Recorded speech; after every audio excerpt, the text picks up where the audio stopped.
Well, welcome everyone. I'm Josh Bachman from Cascade Energy. I'm our Vice President of Customer Engagement, and thank you so much for joining our panel discussion today. It's titled, Think You're Done with Energy Efficiency? You're Leaving Money on the Table. Now, when it comes to eliminating energy waste at industrial facilities or commercial buildings, if I had a nickel for every time I talked to somebody who said, hey, we've already done it all here, or this building is state of the art, you're not going to find anything here, I would frankly be a rich man. Now, why do organizations have this perception? Well, the reality is for many of them, they've been doing great energy projects for years.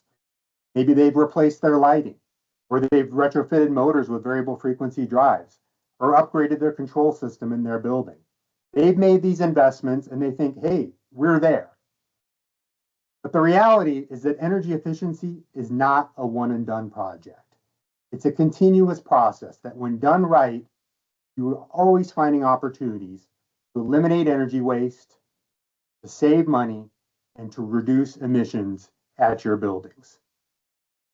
So today we're going to dig into what is missed when energy efficiency stops at equipment upgrades alone. What you can do to elevate your energy program to take it to the next level, and what sort of resources are out there to help you along this journey. I'm joined by our three panel experts. They bring decades of experience in this field. And we're going to challenge assumptions that are out there for you and ultimately spark ideas that you can bring back to your organization to take your energy program to the next level. So with that, let's start out by introducing our panel of experts. Richard Hart, can you please kick us off? Well, thanks very much. It's great to be here with everybody today. My name is Richard Hart. I'm the Industry Director here at the American Council for the Energy Efficient Economy.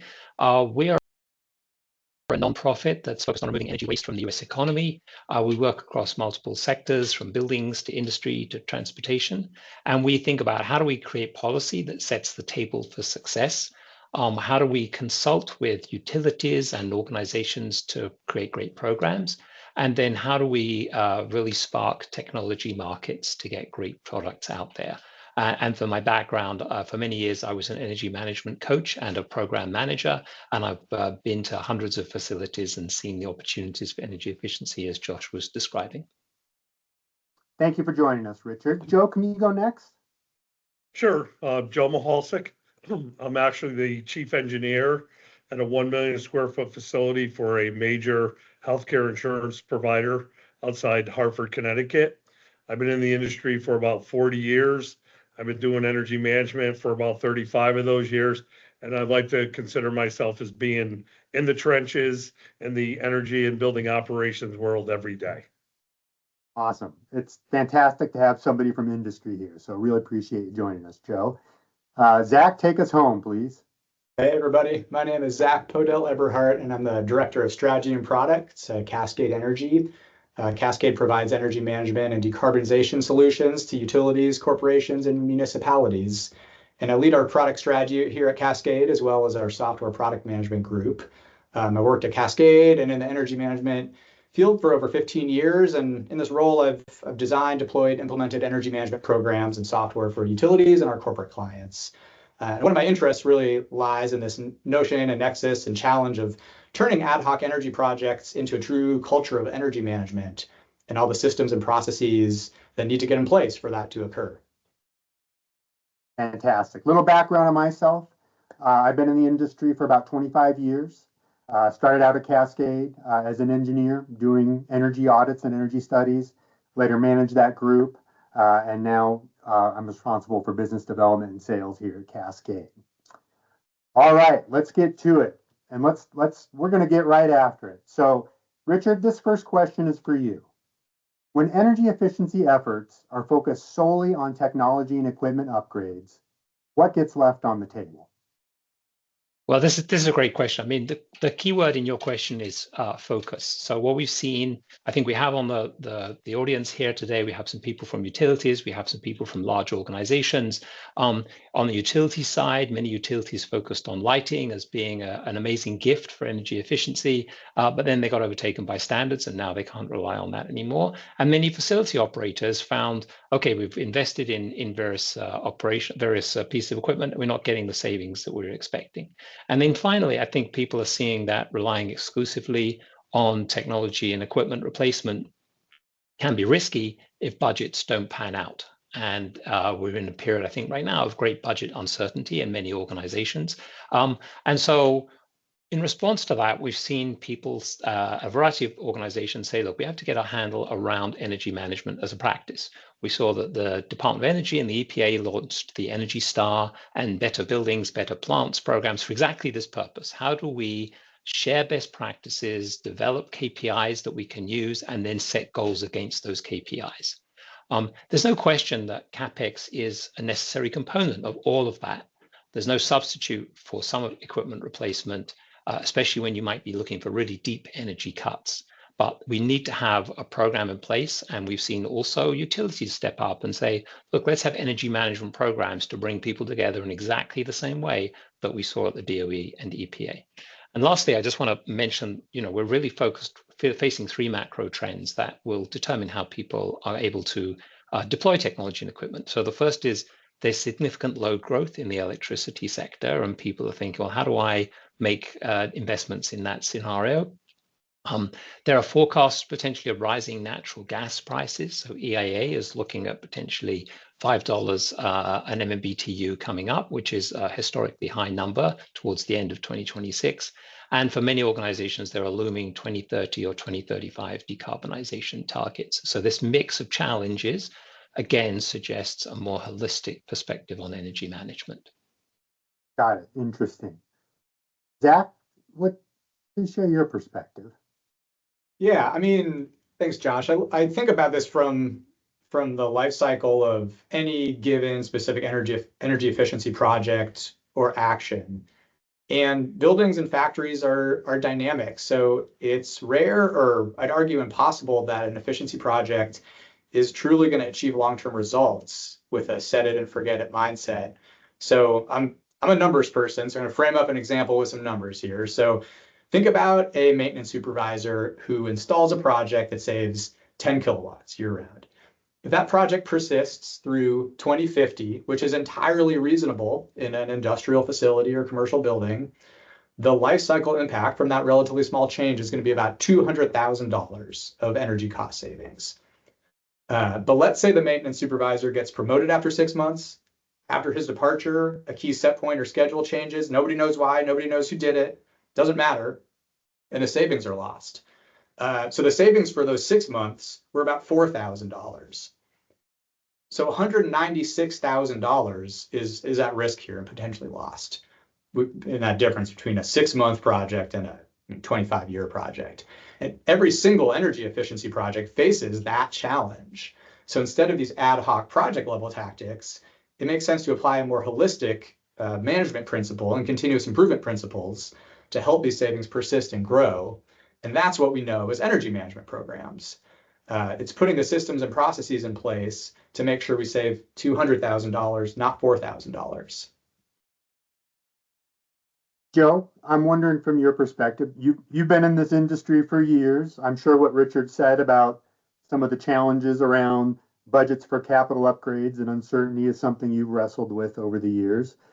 Maybe talk a little bit about just kind of your evolution in your career and maybe how what you've been exposed to, how your eyes have been opened up throughout your career. Sure, Josh.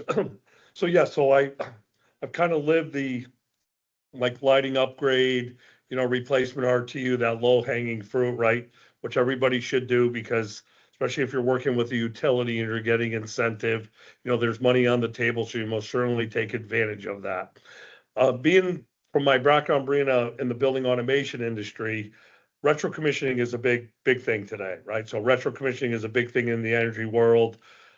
engineer or a utility provider will come in, kind of do a retro commissioning in the building. What we like to do here in my evolution in the last 5 years is I kind of like to call that building optimization.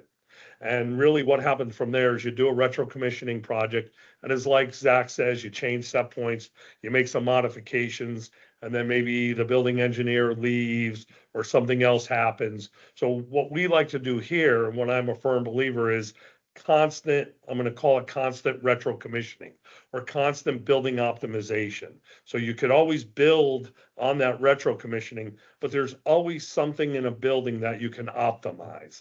You know, time schedules are easy, things like that. But even season to season here in the Northeast, you know, we go through winter, we go from 10-degree days to 100-degree days.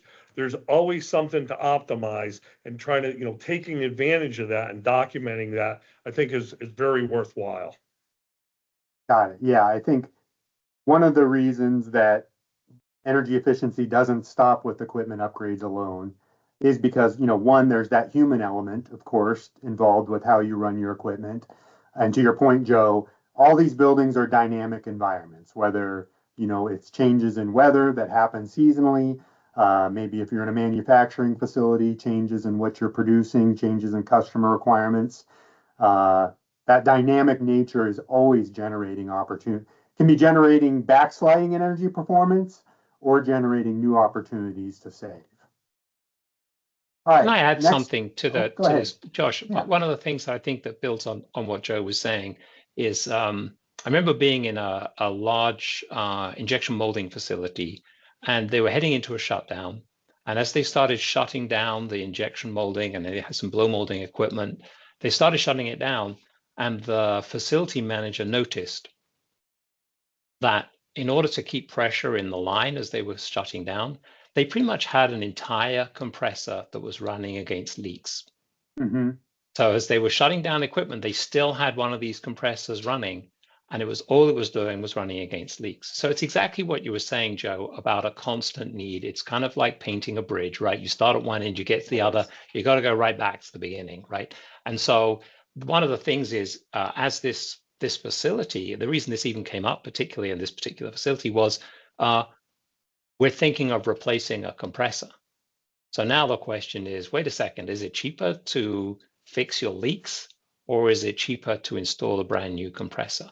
And they were faced with a pretty obvious answer there, right? We got to have a proper leak detection program so that we optimize the investment that we're about to make. And I think that's a key question for anybody heading into a moment of uncertainty, is really optimizing that that investment so that you're running against a well-tuned facility.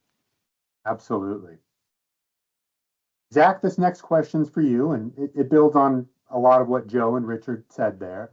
So, you know, we've established that an effective energy management program, it doesn't stop with equipment replacements. So given that, you know, what can companies do to take that their program to the next level, to move beyond equipment replacements?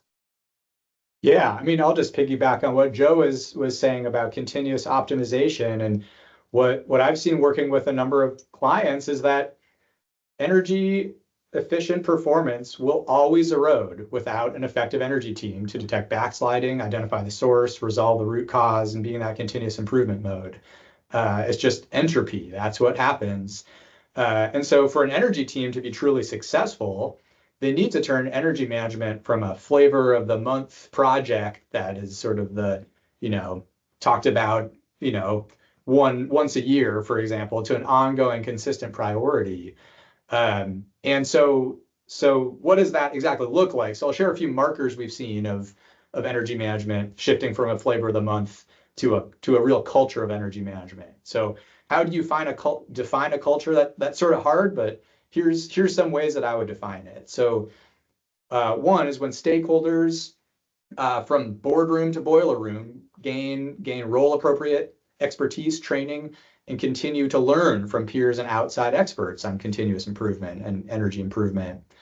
Number two, when executives believe energy management generates real and trusted cost and emissions reductions, and then they allocate funding and resources to achieve more results.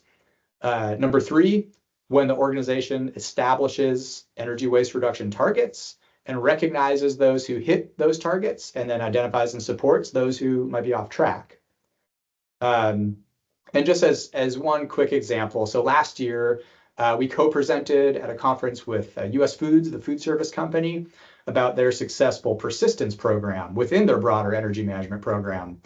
And so this persistence program has three key prongs. Number one, measure from the top through continuous measurement and verification at every facility.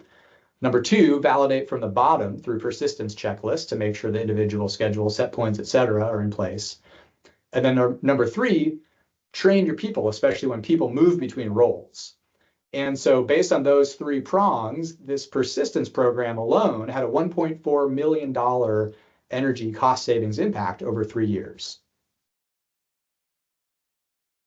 That's impressive. Joe, can you share a little bit about how your program's evolved over the years? Sure. So I've been here at this particular facility for 6 years. When I first came here, energy management obviously wasn't a big thing, even for some of the stakeholders, the executive leadership team. And then we kind of started this kind of perpetual motion machine about saving energy, and what we did using the SEM program, we kind of used that as a kind of a starting point. We engaged everybody, kind of like Zach said. We engaged our building engineers, we engaged our landscapers, we engaged our janitorial staff, just to look for any kind of energy savings, something that like, hey, are we wasting something here? And sure enough, 2 months later, maybe our landscape foreman came in and said, hey, we're overwatering this area. It's not kilowatts, but you're wasting water, so we can save water there. Our janitorial staff who's in the building at nighttime, they noticed areas like, gee, the lights aren't shutting off here. So we basically engaged everybody. I mean, even my team here, we would go on treasure hunts. And then I kind of evolved it into, whoever came up with the best idea per quarter, we would give them a $100 gift card just to engage them. And then 6 years later, we're talking about energy literally here every day. Somebody's bringing something up every day like, hey, what about this? It may not be kilowatts, maybe it's water, maybe it's some other type of waste. But I think the evolution here is, once everybody started talking about it, we do demand response events here in the summer. This year summer we did almost 40. We engaged our building engineers to actually, operate those demand responses and make adjustments during that time frame. We engaged them. They saw what success that brought. And, like I said, every day here, we're literally talking about energy as compared to when I first started, when nobody really wanted to hear anything. I mean, here at Cascade, we talk all the time about how an energy program, how ultimately limiting energy waste is really more of a people challenge than a technology challenge. And Richard, I know you've dedicated a huge part of your career to focusing on the people side, the culture side, the organizational side of energy management. Talk a little bit about how that, how that works into this and how ACEEE supports that. Yeah, I think, one of the things that's really important, and to build on what Joe and Zach were saying, Joe, you started talking about the value of the program itself of energy management now bleeding into other areas, right? So there is, first of all, finding an area to focus on that is a waste reduction exercise, and then inevitably people's brains start opening up and things start happening, right? And I think that is the value of these groups that come together, either through the federal government or through a strategic energy management program, the ability to swap good ideas and understand, okay, you made a change here and it bled over into some other activities across the organization. I'd say the reverse is also true, right? In as much as what I've seen, I remember seeing an organization where they had a stand-up meeting every day, walking in the factory leadership, what are some key metrics that we need to worry about? Labor, safety, productivity, and so forth.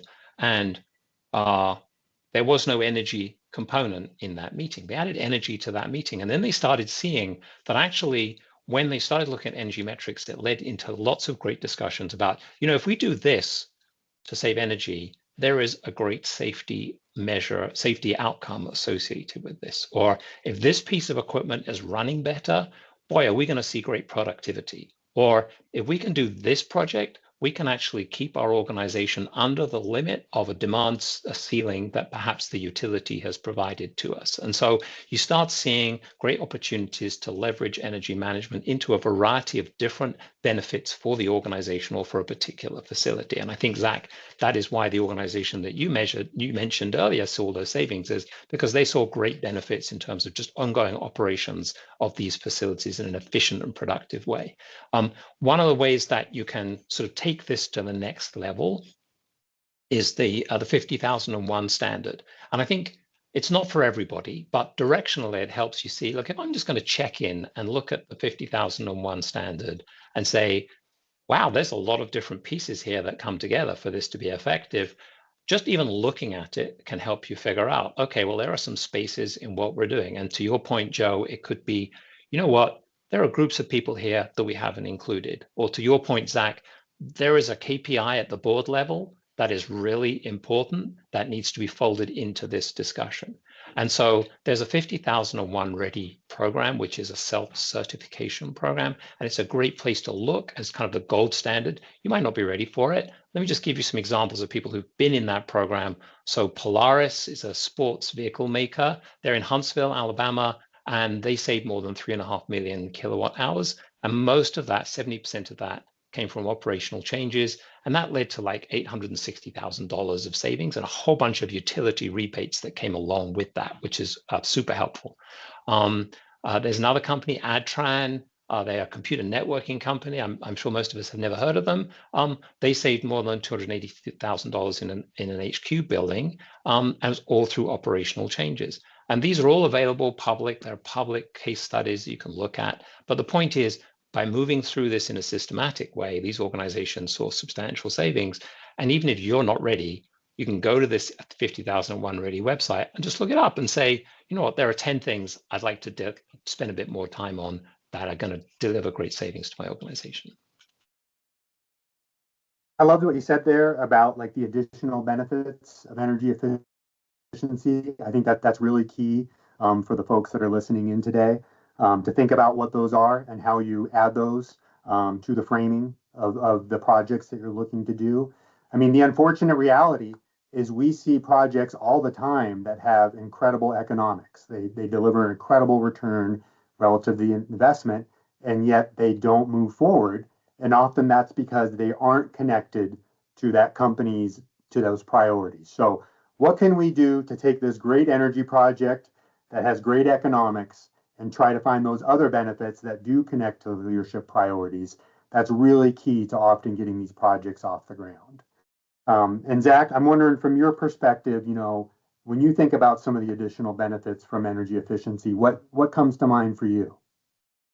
Yeah, I mean, I want to tie this to sustainability and decarbonization. We haven't talked about that a ton yet. And so, you know, first of all, before I dive into that, I mean, money and ROI and just cost savings is often sort of the headline that maybe the C-suite is looking for, right? And so, you know, a client that we worked with for a very long time, Cisco Foods, is another example. Their energy management program avoided over $300 million of energy spend over 15 years. And so that a number like that $300 million is a number that gets everybody's attention. So like the money does matter here, because, and the money can be used to get that attention, get that focus on the program, and get more resources, especially when, you know, over time you can compound these energy savings into a real meaningful cost reduction number. So getting back to sustainability and decarbonization, a culture of energy management is a great starting point for a successful decarbonization strategy. And there's 3 reasons that I want to cover why I believe this is true: infrastructure, skill sets, and bundling. So I'll cover each one of these quickly. So from an infrastructure standpoint, energy management requires systems to measure and report on energy performance, and Scope 1 and Scope 2 emissions are typically dominated by energy sources. So setting up the infrastructure to report on these energy KPIs gives an immediate head start to measure emissions KPIs. So let's say 70% of your Scope 1 and 2 is dominated by natural gas emissions. If you're maybe an industrial facility, your profile might look like that. And so an energy management KPI like therms of gas per widget produced is equally valuable to track in a decarbonization initiative. I haven't mentioned scope 3, but the same sort of tactics to start with scope 1 and 2 decarbonization initiatives can then be rolled out to a supply chain using the same sort of energy management practices and concepts. So second, skill set. So from a skill set perspective, emissions reduction is a great example of continuous improvement. And it requires many of the same characteristics and challenges as an energy management program. There's a lot of stakeholders, there's competing priorities, complex systems, multi-year planning roadmaps, just like an energy program. And then it also helps that there's good consensus among experts, including ACEEE, that cutting energy waste is the most cost-effective way to start decarbonizing with today's available technology. And then lastly, the concept of bundling. So capital decarbonization projects like installing a heat pump, replacing maybe a boiler with a heat pump, can be really hard to justify economically on their own with today's economics. But the math can work a lot better if you bundle it with energy efficiency.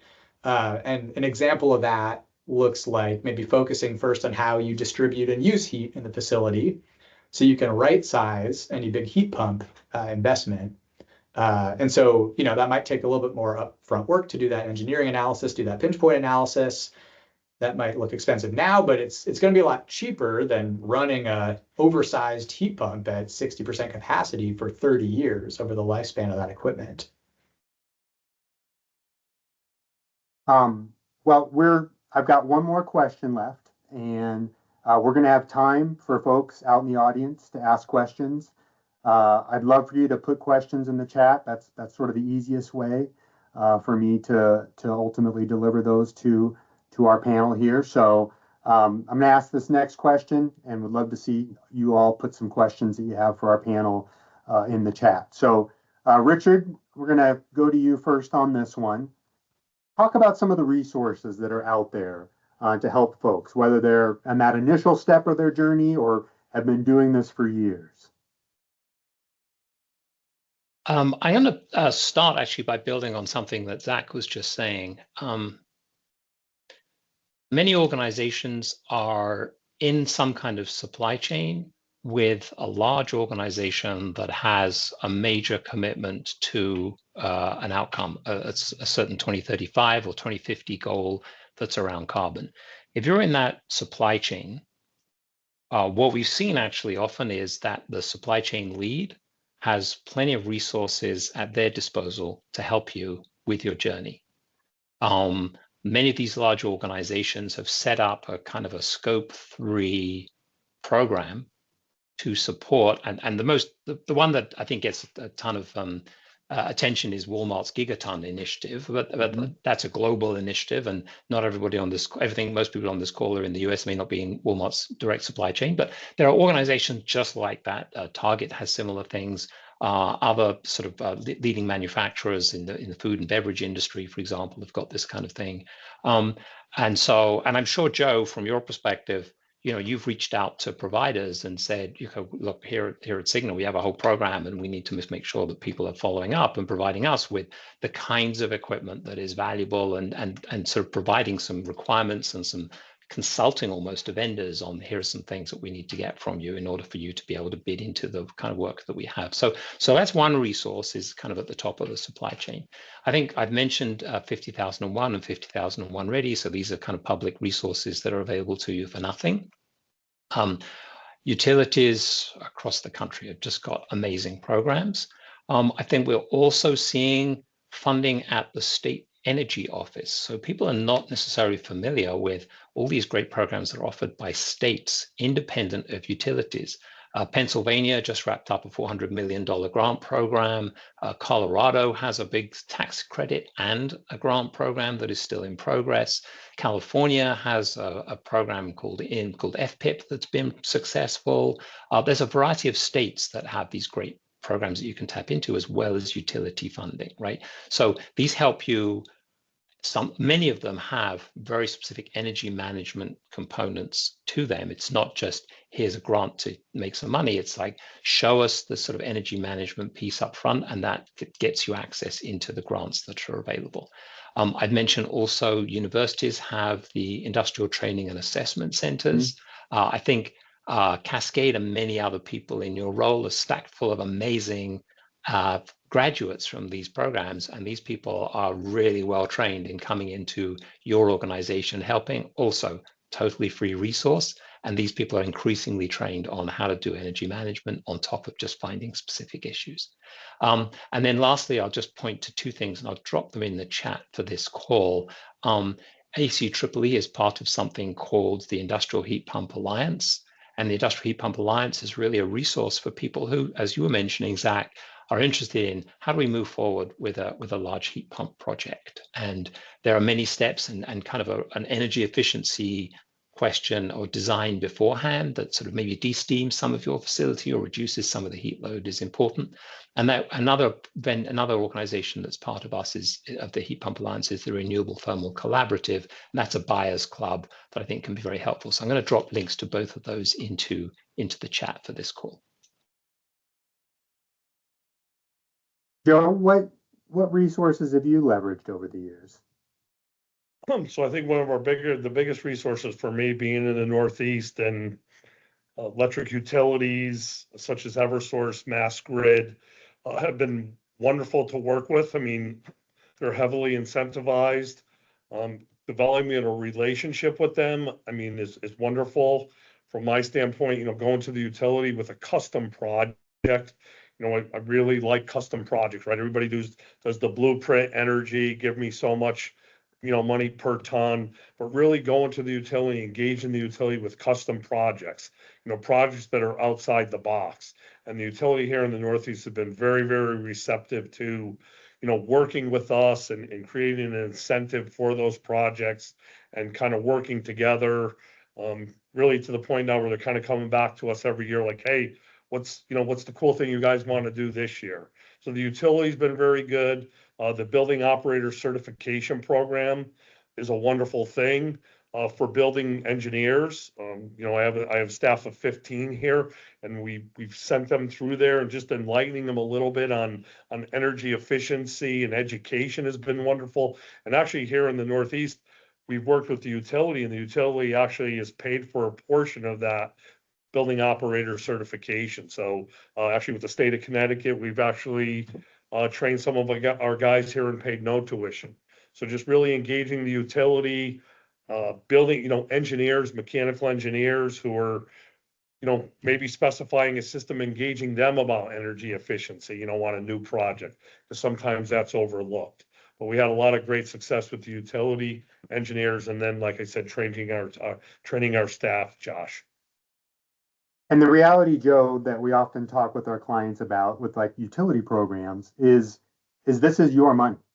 This is not a free lunch per se. Your programs are funded through your rates. You are paying into them, and it's ultimately up to you to recover that investment. So these programs are generally really great to participate in. They offer generous benefits, and it's important to remember it's your money. You're the ones funding them, investing in them, and you need to take action to ultimately recover benefits and value from them. Absolutely. Zach, how about what have you experienced in terms of some of the resources out there that you've leveraged or brought to the table to help clients? Sure. I mean, from my perspective, working at Cascade Energy, I mean, there's a big network of solution providers like Cascade out there that we bring specialized expertise to train and augment internal teams. So organizations like Cascade, we help clients build a culture of energy management, and that's done by training cross-functional energy teams, establishing systems with targets, KPIs, roadmaps, performance tracking, and then we use our Gazebo software as the home for the data reporting and insights to support this culture. And so over the years, I've worked with a number of organizations that find it more cost-effective to partner with experts like Cascade on some of these specialized tasks rather than go it alone. And every organization sort of is finding that balance between their set of core competencies and making decisions about balancing investments into, okay, where do we build out more core competencies to run an energy management program fully with internal staff versus where do we want to go leverage specialized external resources to augment that team? And every organization is going to make that right balance for them. But if you're working in a finance group in an organization, right, you're probably not going and building like an in-house accounting platform, right? Because there's solutions out there and there's experts in accounting that have already built that sort of solution that you can go license. So from my perspective, what I believe is that it makes sense for many organizations to find that balance of pull in external partners to augment teams and train energy teams and staff to have that right level of core competency. Got it. Thank you all. Well, see some questions, a few comments in the chat that I'd like to address. The first one is from Don Leslie. Hi, Don. Thank you for putting this comment in there. Don says, it's not just the dollar savings or the emissions reduction. There's also a risk reduction here around eliminating energy waste. And she talks about, control over energy costs, particularly on the electric side. I mean, so many areas have seen huge increases in rates over the last few years. And of course, volatility in energy rates is a risk that everybody has. And if you can eliminate that kilowatt hour of energy use, you effectively eliminate that risk. The other phenomena we're seeing today is load growth, whether that's from data centers or electric vehicle adoption, some of the industrialization that's going on in the US. For the first time in a while, electric utilities are experiencing significant load growth. And another risk that we might be seeing in our future is, I don't know what that kilowatt hour is going to cost, and I don't know if that kilowatt hour is necessarily going to be there. So if we can eliminate that energy use, you're eliminating that price risk volatility, and you're eliminating the risk of, will that kilowatt hour even be available to me for mission critical systems within your operation. So yeah, that risk piece, that resilience piece is really coming to the forefront in terms of being another driver for folks with their energy program. So Josh, would you mind if I just step in for a second here? One of the things, Joe, that you mentioned is participating in 40 demand response events this year. That's a lot, right? In order to be ready for that, you had to be super prepared. You had to understand the operations you were building. You had to understand, okay, if I shut something off for a couple of hours, what's going to happen? Can I drift and keep people comfortable inside the building, keep other sort of key parts of the building running successfully? We're seeing that that kind of ability to respond flexibly is going to be increasingly important. And Josh, this feeds directly to what you're saying about, are those kilowatt hours going to be there? Sometimes they're not going to be there, or sometimes they're going to be there at a cost that's really high, or sometimes it's going to require many years of investment in infrastructure in order to get those kilowatt hours to you. And so being able not just to be efficient in the use of your energy on a 24/7 basis, but also be willing to flex is going to be really important as a risk management activity. You're nodding your head there, Joe, because you can see that directly in the facilities that you're operating. Yes. It's a little harder in industrial facilities. I've seen it work, but it's not a slam dunk. And so I think from a long-term perspective, addressing risk by understanding flexibility is going to be really important. It's going to come increasingly to the fore. As you say, Josh, the load growth continues. Thank you for that follow-up, Richard. We've got a question from Javad. I hope I'm pronouncing that right. So Javad's a senior process engineer working in the oil, gas, utility, and hydrogen sector. And he's talking about basically the phenomena where often systems and equipment are overbuilt, potentially overbuilt for the application. Nobody wants to put in a piece of equipment that's too small. But oftentimes that leads to this overbuilt scenario, and that can have energy implications. So what advice would we offer to Javad in terms of how to manage that situation? I can start on that. I mean, one thing I've seen is in general, there there are solutions in most industrial systems to be able to vary the output based on process needs. Variable frequency drives and other sort of variable speed control are one example of ways to do that. But I've worked in some projects specifically in the petrochemical industry where that VFD or whatever equipment is potentially put in place to allow a process to be more flexible based on actual load rather than design load is viewed as another failure point, and it's at a risk level that organization is not willing to take. And that's a phenomenon that I've seen across many petrochemical facilities. And I think some of that is due to maybe prior negative experiences, whether it's with that specific type of equipment like a variable frequency drive, or just the concept of trying to reduce complexity, which is on its own a very important concept. But when I've dug into that myself, I've had conversations with folks that sort of go like, oh, well, we tried some VFDs on our cooling tower fans, whatever, as an example, and they failed, they went bad. We had to replace them. We had issues, and right at a petrochemical facility, if you have an issue and have to do an emergency shutdown, right, that's a big deal. But maybe that issue actually happened 10 or 20 years ago when the technology wasn't as developed. And so one thing as a process engineer, for example, that I would recommend is staying up to date with, whether it's through peer organizations or trade industry or trade groups, up to date with proof points of success where maybe now the reliability of controls and technology to have more variable capacity control have improved. And so the risk profile looks different. And finding those proof points and be able to test that and sell that, and working sort of almost as an industry to validate that, yes, now this risk is acceptable, and we can work more on these sort of variable output controls. That's what I've seen as a potentially successful strategy. Richard, Joe, anything you'd like to add there? I would just say optimize. I kind of would, piggyback what Zach's saying is kind of optimize.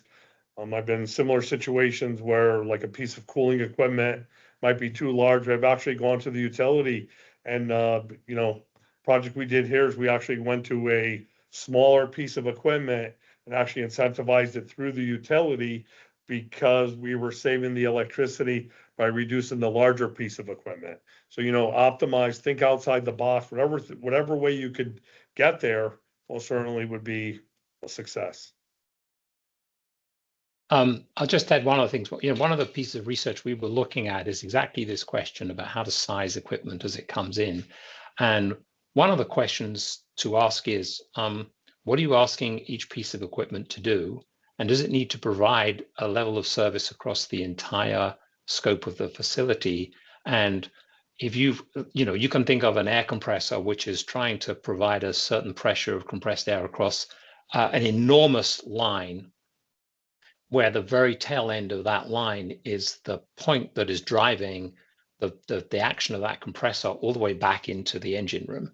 And so the question is, have you designed the facility so that centralized equipment is really the only way to get to a level of service at the most remote point? And if that's the case, think about, okay, is there a way of thinking, can I do pony compressors at some point along the line that is going to up the pressure at the end point? If I've got a boiler that I've installed that is providing steam at a certain level throughout the entire facility, is that really the only way to go? Or does it turn out that actually a certain level of hot water throughout the facility is really going to get you most of the way there, and you really just need to have an MVR or something that raises the value of that heat at certain specific locations inside the facility. So to the point, I think staging, it's very flippant and easy for me to say. I don't have to sit inside a piece of a facility and say, how am I going to squeeze a pony compressor into like a 2x2 space? So I understand the challenge, but nonetheless, I think being open to that kind of decentralized equipment planning it can be super helpful. Absolutely, absolutely. I mean, flexibility is just so important. We rarely see a piece of equipment that operates at a steady state load year round. The conditions tend to vary, if nothing else, because maybe the weather impacts the job that piece of equipment has to do. So time and time again, we do see equipment that's understandably oversized, and it's just so critical to design in that flexibility piece so they can operate efficiently at a variety of conditions. Great question. We also have a question from Brian here. So what advice can you offer when dealing with a major client who believes they have a solid grasp on energy efficiency? They've teamed up with short-sighted contracts who lack skill to spot real opportunities. You want to involve yourself, but they fail to recognize that they have an issue. So this is kind of a, perception is everything sometimes, and how do we help change perception for folks that do feel like they've done it all? Who's interested in taking that one? Well, I have one answer, and I mean, this is a great question. I love this question, and I think there's a couple ways to answer it, but something that I've seen very effective firsthand, and this is a sort of pragmatic answer, but the concept of a treasure hunt. So an event to pull together people across the facility to find savings opportunities and finding some quick wins, finding some gems.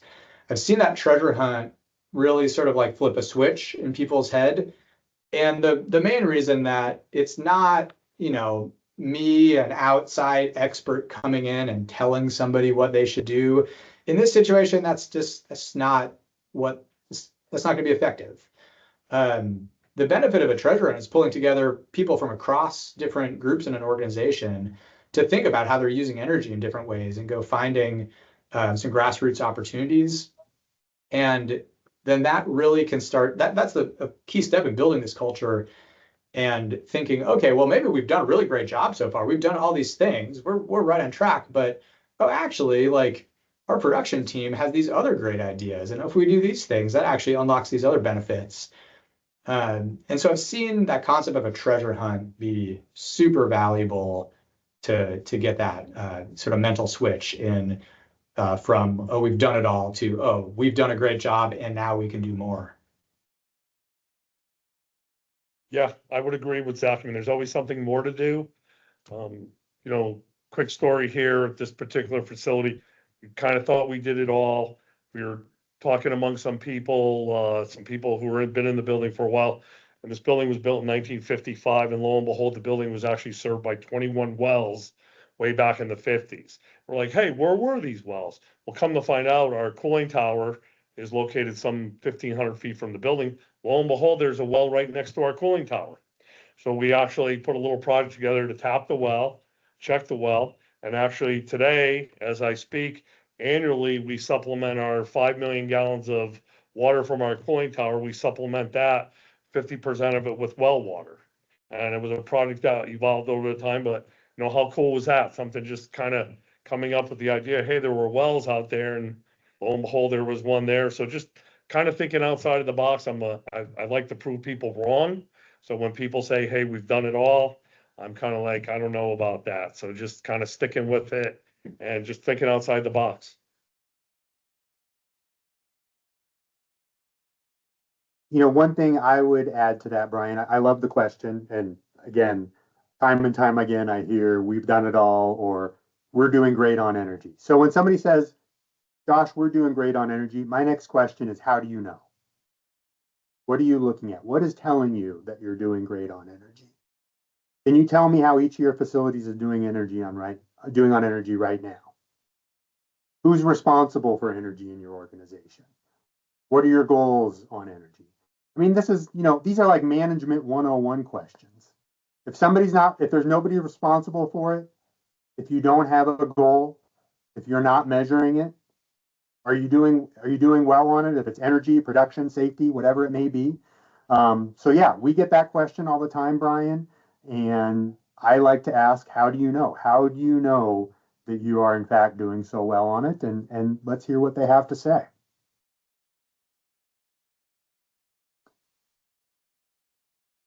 maybe what advice do you, I'm sure we have some people here that are probably a little bit, getting started on their journey. Maybe talk a little bit about what are some of the key things to get right if you're looking to start up an energy management program, if you're sort of in the early stages of building an energy management program in your organization. What are some of those key things that you think are really important for folks to get right?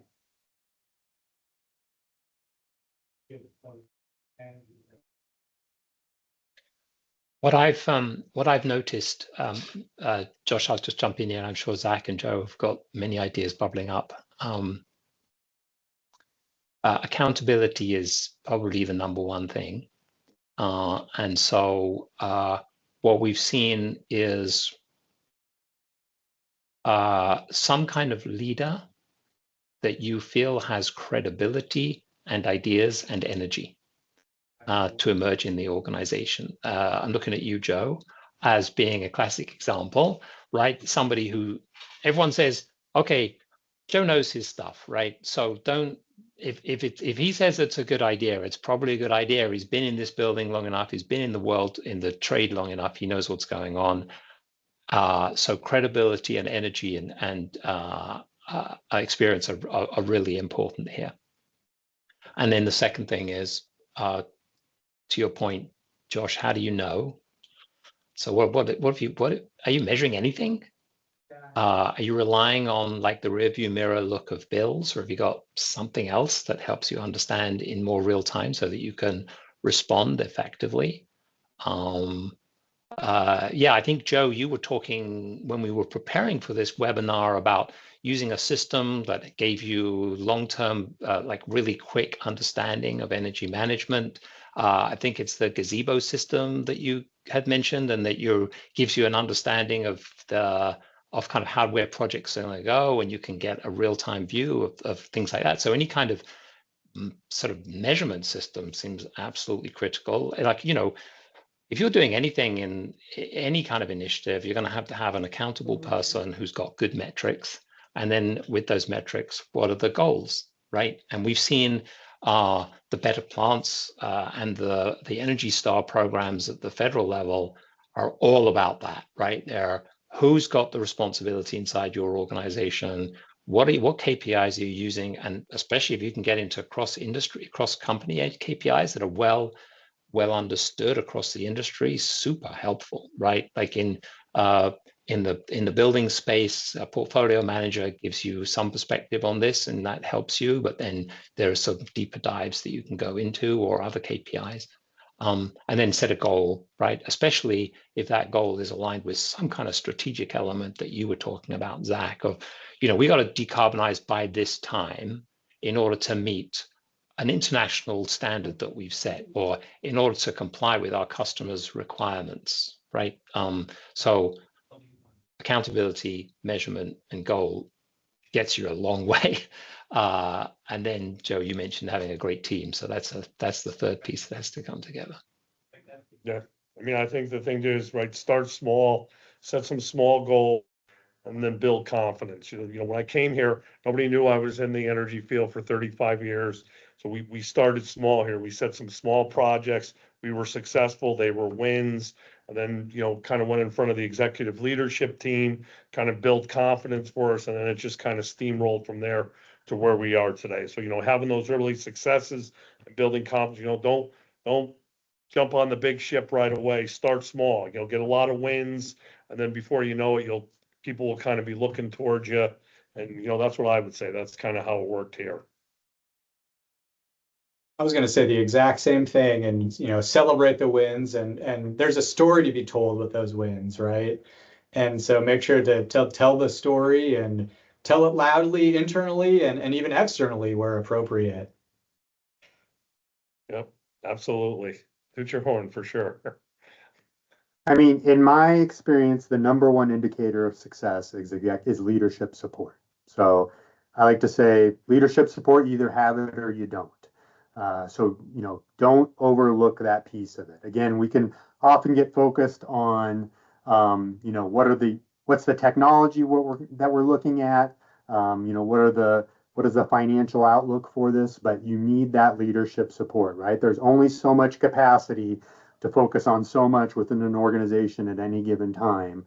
And you need that leadership support to ultimately help these great projects get across the line and get implemented.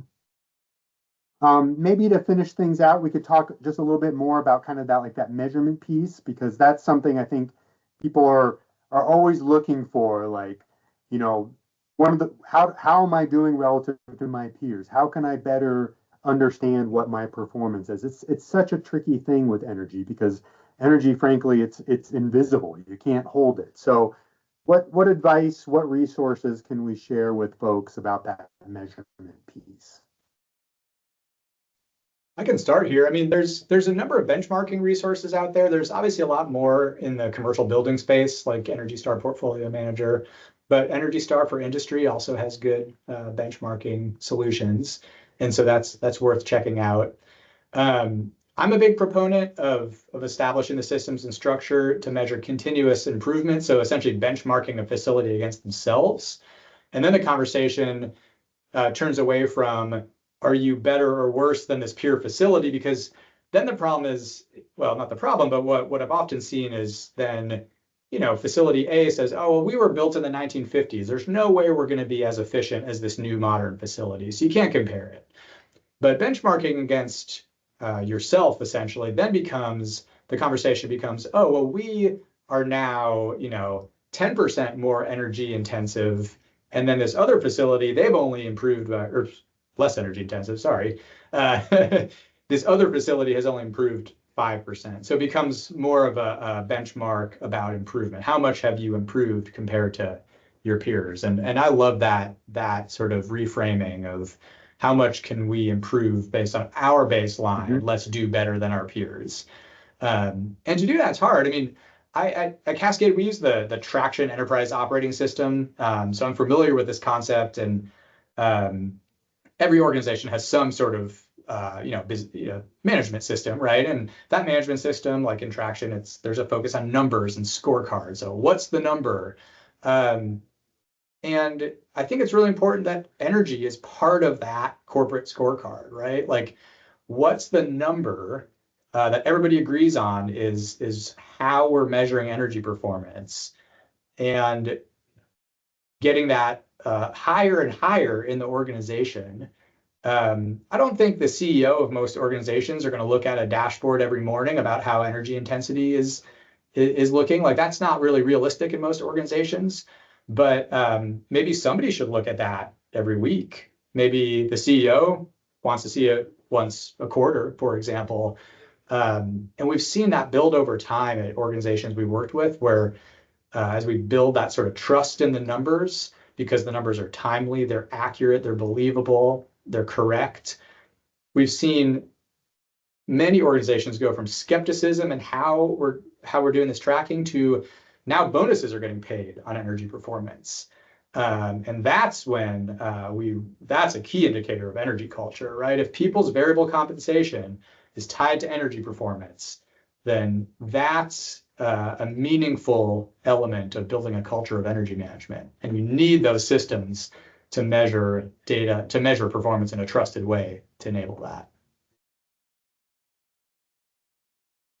Yeah, Richard, Joe, and yeah, measure and verify. I agree with Zach. I mean, actually, this particular facility, we have over 40 measuring stations. We measure electricity. The way the building is set up, we have many substations. We measure our effluent from our boiler plant, our condenser water, and having all those metrics is a wonderful thing. We actually have over 1,700 trend logs at this facility. Another wonderful thing is interval data. Utility interval data is a great thing to look at. It could actually help you assess how your facility is running. You're looking at interval data, seeing something at 2:00 in the morning coming on or running. They're right there. You can act on it. So here we actually look at interval data weekly. It started out we would look at interval data every 3 months. Then it was every month, and now it's so useful. We actually look at it every week, and we use it in our demand response events. We're using interval data immediately. We're making changes and looking at that interval data. It allowed us to go granular in our substations and actually figure out, like, what exactly this particular substation, what is running. So it really got us granular. You know, the measuring and verifying, I agree. It's not a big part of the puzzle with energy, but it's pretty amazing. Once we started doing here, everything else that kind of helped. It actually kind of spiraled into helping us save more energy. So, you know, it's not an energy project. It really doesn't have an ROI. I most certainly would disagree with it, but, you know, push for measurement and verification. It's most certainly worthwhile. Richard, anything you'd like to add, or I see you threw something in the chat there? Your chance for a last word here. The only thing is, you know, we're a policy organization. It's not, I can't build on what Joe and Zach were just mentioning. I'm just saying, maybe many people think of policy as being some sort of extraneous factor. It's got nothing to do with them. Policymakers want to hear from you. If you've got a good story to tell, Joe, you've got a good story to tell. Many other people on this call have got great stories to tell. Policymakers want to hear from you, because if you think, oh, by the way, I'd love to get utility data, that means metering. That means that the meters have to be deployed in your area, and the PSC or the PUC is responsible for that. If you like utility programs, those utility programs don't magic out of thin air. They're driven by utility commissions. If you like your state energy office to provide you with great facilities, they need to know that industrial plants or large commercial buildings love those grants, right? So those things don't happen unless you participate in the process, and we'd love to get some people on this call who are interested in participating in that process. So thanks, Josh. Really appreciate the opportunity to say that. Yeah, I echo that. Those stories are pivotal for us. Well, we're at the top of the hour. On behalf of Cascade, I want to thank our three panelists. Thank you, Richard, Joe, and Zach, for your expertise today and joining us. And thank you to our audience for joining in this insightful discussion. Have a great afternoon.